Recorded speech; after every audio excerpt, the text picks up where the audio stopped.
waxaan cadaynayaa toddobadaas sano wixii la soo dhex maray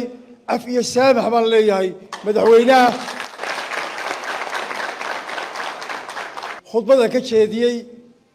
ayaabaa waxa iga raacay hadal gafa oo aniga iga baxay oo aan farta ku fiiqay madaxweynaheenii hore oo sharaf iyo karaamo dushiisa ha ahaatee maanta si wanaagsan halkaa u fadhiya kana mida golayaasha qaranka hadalkaasi galku seefta ma leekayn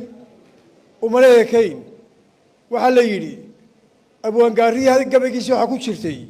gobbay caadadeeda tahay inay ka garowdo khalad gefkana bashar baad u tahay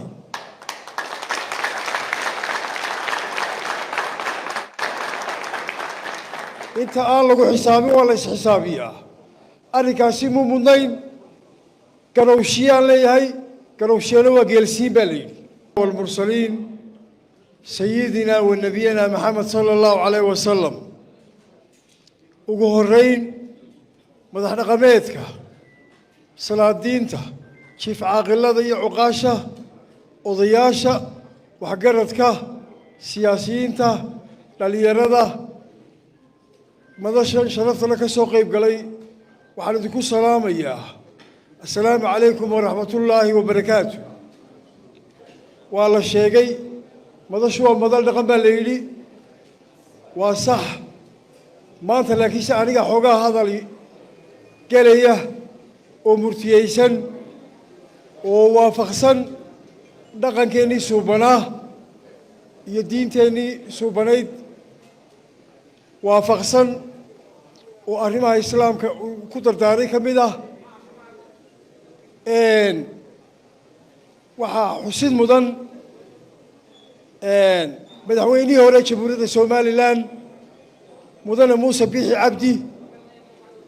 وشرف إنك جايه وناق إنك جايه ودورشوين إنو قبطي سقروح بدل أوقو بني ملو ريشيي حكتدونا عنو لهي أما قويس لو تضبصنا أي وحنا سويرا كلا نحمرين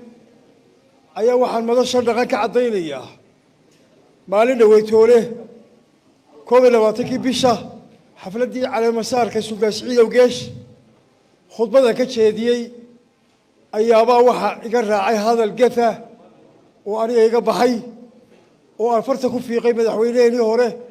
والشرف يا كرام ودوشي ساعاتي ما أنت سوى لك سنة الكاو فردية كلام إذا قولوا يا شغرنك هذا الكاسي قالكوا سيف ما ليكين وما ليكين وحلا يدي أبوانقاري هذا قبيقيسي waxaa ku jirtay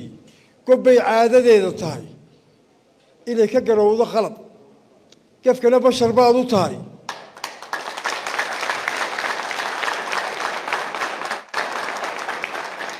inta aan lagu xisaabin waa la isxisaabiyaa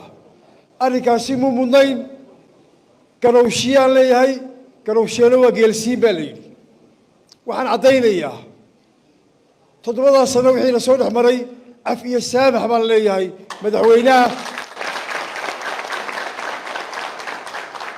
ummadda jamhuuriyadda Soomaaliya oo dhan waa ka raali gelinayaa geesinimaan u aqaanaa inay tahay markaad ka garowdo khalad iyo gobonimo qof walbana inuu saas ku xisaabiyaa waa waajib iyadoo lagu jiro walaalayntii iyo wada jirkii ummaddan taasaan maanta kaga qayb qaadanayaa oo aan jecelahay aniga i gaar ah oo aan madasha sharafta lana u soo jeedinayaa